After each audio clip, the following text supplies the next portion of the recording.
Welcome to the Exam Study Expert Podcast, helping you ace your exams at school and university through the psychology of high performance and the science of studying smarter, not harder. It's my pleasure to introduce your host, the Cambridge-trained memory psychologist and exam success coach, William Wadsworth. Hello and welcome to the Exam Study Expert Podcast. This month on the show, we've been doing a mini-series covering the academic skills of note-making, research and writing. We're capping things off today with a look at one of my strongest pieces of advice for anyone with long-form written work to do, and that is to invest time in the planning. Today, I'm going to be covering three things. Firstly, why I think planning is so important, even and perhaps especially if your available writing time is limited.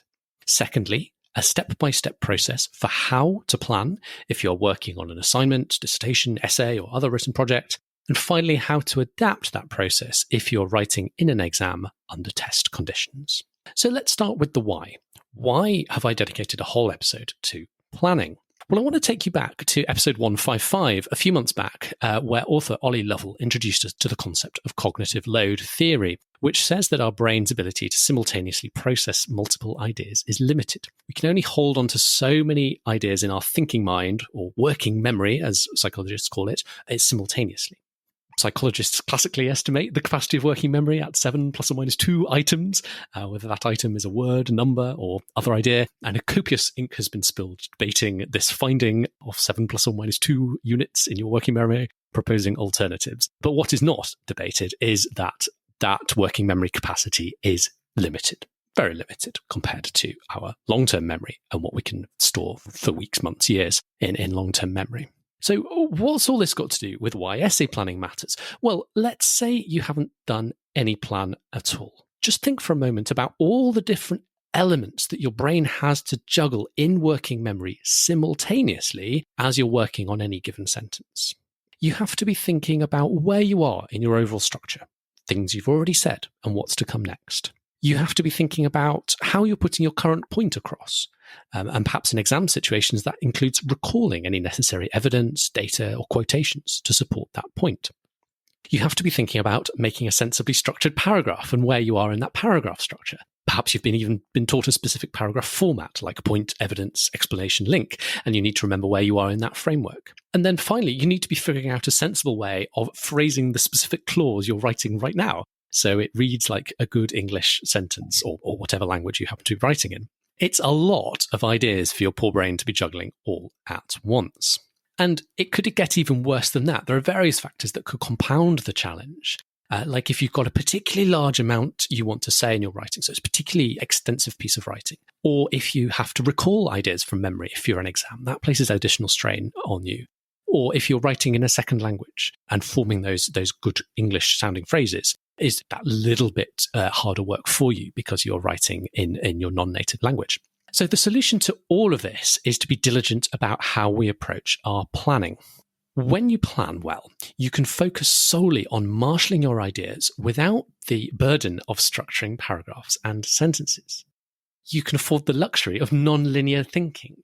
That is to say, you can build out your thought process, your points out of sequence, adding ideas and additions and evidence to different sections or different parts of your argument as they occur to you.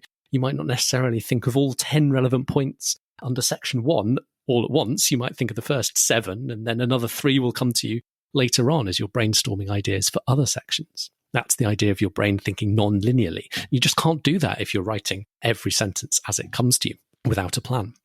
Then when we've got a strong plan in place, when we come back to write up our sentences and paragraphs, we know exactly what we need to say next. As we work on each sentence, all we need to worry about is writing a good English sentence. We don't need to worry about what's come before, what's going to come after. You don't need to worry about the big structure. You know exactly what you want to say. You've already recalled any necessary information to back up your argument if you're in an exam situation and need to remember things. So the words can just flow and you can just focus on writing a good sentence. So when we plan well, we can unlock a range of benefits for ourselves. These include the following. So firstly, your writing will include a more comprehensive range of ideas and evidence points. You'll simply be able to think of more because your brain will be less crowded out by all the things that I was discussing earlier. When you do that plan, you can just focus solely on bringing as many good ideas and points to mind as possible and getting them down in your plan. In exam situations, when being able to remember things is important, your ability to recall things is improved. Because your working memory is a little clearer, you just have the edge on being able to remember that extra little detail that you might not have otherwise been able to remember if your working memory was crowded out and really, really busy by juggling everything in your brain all at once. Your writing will have a clearer structure at the macro level. It will be better organized and flow better because you can figure out a good approach, a good argument as part of the plan.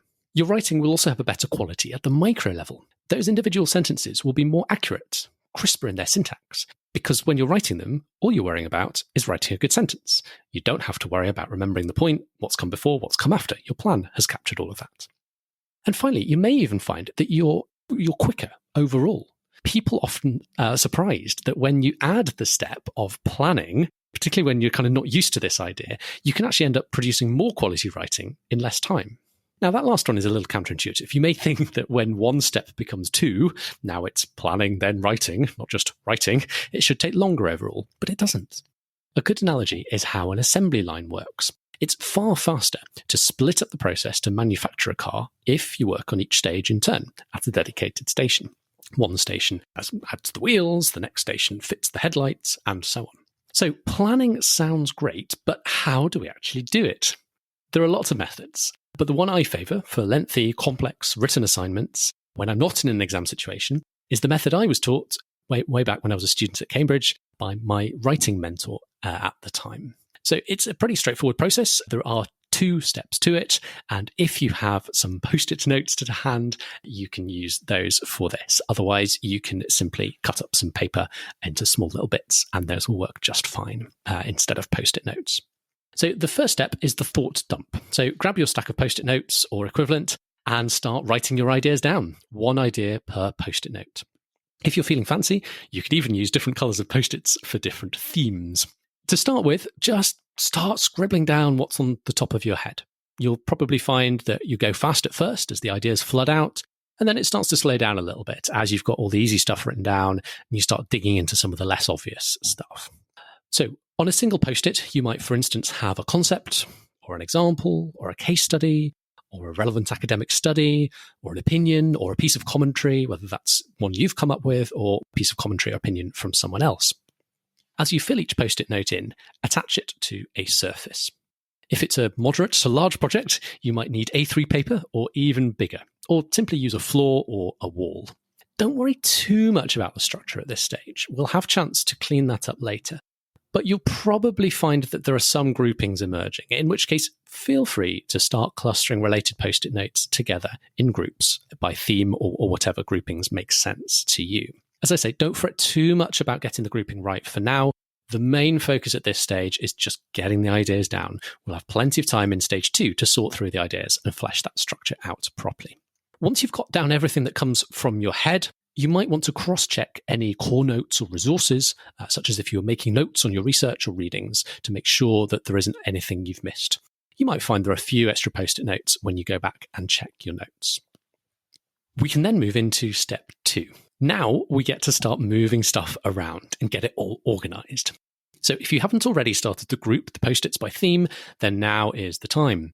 Which ideas belong together? Make clusters of post-its and refine your groupings. This gives us the basis of the structure of our writing. So maybe you end up with 5 clusters, 5 groups. Those would be the 5, depending on the scale of your writing, it could be the 5 paragraphs for an essay, or if you're writing a book, those could be the 5 chapters. You may decide some post-its don't fit your structure. You don't have to include everything. So you might have a separate section off to one side, which are for ideas that you're planning to discard. Things may move in and out of the discard pile as your structure emerges. And then you may also find that there are areas you've identified that feel a little undercharged or perhaps poorly evidenced. Maybe that's a prompt at some point to go back to your notes or even take on a little further reading to flesh out your argument in that little area where you feel you've got a little bit of a gap. Then finally, we decide on the order. Let's say we have 5 groups, 5 clusters of ideas. Decide which order you want to write them. add in the numbers, 1, 2, 3, 4, 5. Those are our 5 paragraphs, or our 5 sections, or our 5 chapters. Now, if it's a big piece of writing and there's a lot of content in a particular cluster, you may need to go sort of double click on any given cluster and be a bit more granular about the structure within that cluster. So shuffle the post-its around some more within group 1 to come up with a sensible order to raise the specific points within group 1, section 1, if you need to. That's probably not necessary if it's a smaller scale piece of writing and group 1 is just 1 paragraph. But if it's a big piece of writing and group 1 represents, a whole chapter or a whole big section of a dissertation, you may need to do some further organization down at the level of kind of how you structure your thoughts within a particular group. Otherwise, that's it. We've got our plan. I'd suggest taking a photo at this point to make sure you've got a record of it all. And then the next step is writing. So dig out your laptop or old-fashioned pen and paper, however you're writing it up. And if I am typing, as opposed to handwriting, then the first thing I'd probably do is write in the section headings or the first sentence of each paragraph for each of my groupings, the 5 groupings that I've been using in this example. And then I simply go through and start filling out each section based on the points in my plan. Now, so that's all well and good, but what if I'm in an exam? I can't very well be getting out A3 paper and post-it notes. Well, no. But you can certainly practice this way while you're training for the exam and while you're building up your essay planning skills. And then once you're comfortable planning with the post-its, stop using them and switch to just writing the points directly onto the page. You lose the flexibility to move ideas around and shuffle them around. But if you trained your brain to kind of start thinking in terms of groupings and structure, you'll find you start to naturally group things quite well. You might want to lay your plan out like a spider diagram or maybe a tree diagram, such that you'll easily be able to add more ideas to different sections in a non-linear way as the thoughts come to you.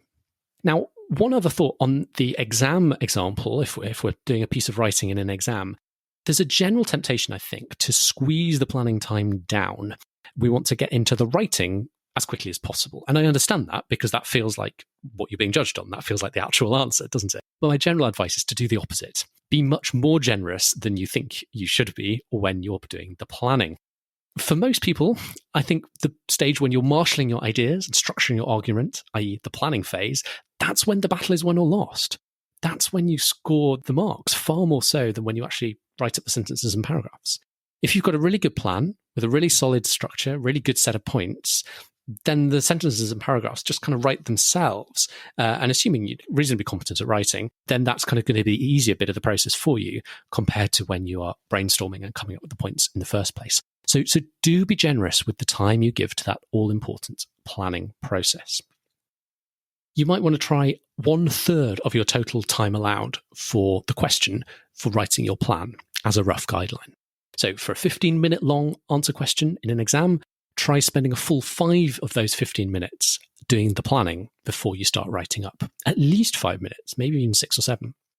For a 1 hour essay in an exam, try doing a full 20-minute plan before you spend the remaining 40 minutes writing up.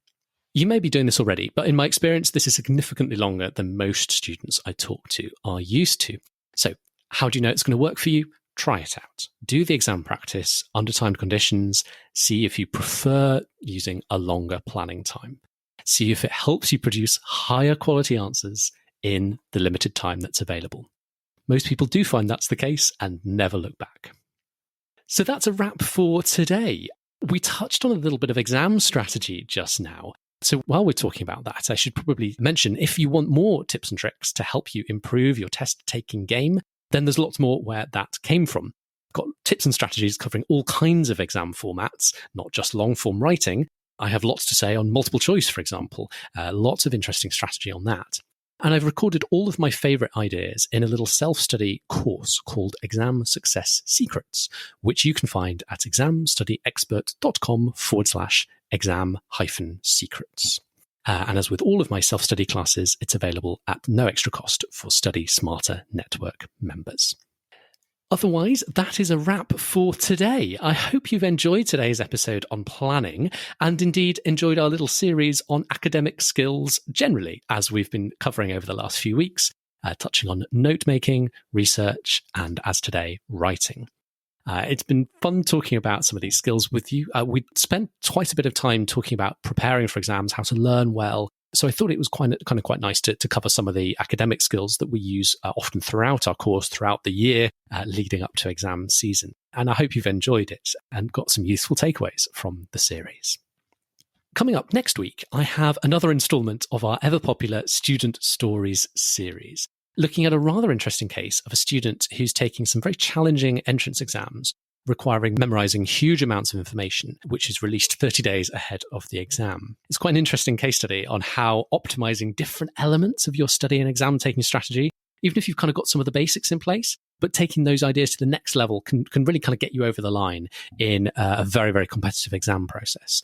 And I think there's some broadly applicable takeaways for so many of us from this conversation and from the students' experiences. So I hope you'll be able to join me for that episode next week. For today, thank you so much, as always, for listening. Enjoy planning your writing and wishing you every success, as always, with your studies. Just before you go, did you know you can hire William as your very own coach and mentor to show you the stress-free way to ace your exams by studying smarter, not harder? Find out how at examstudyexpert.com/coaching.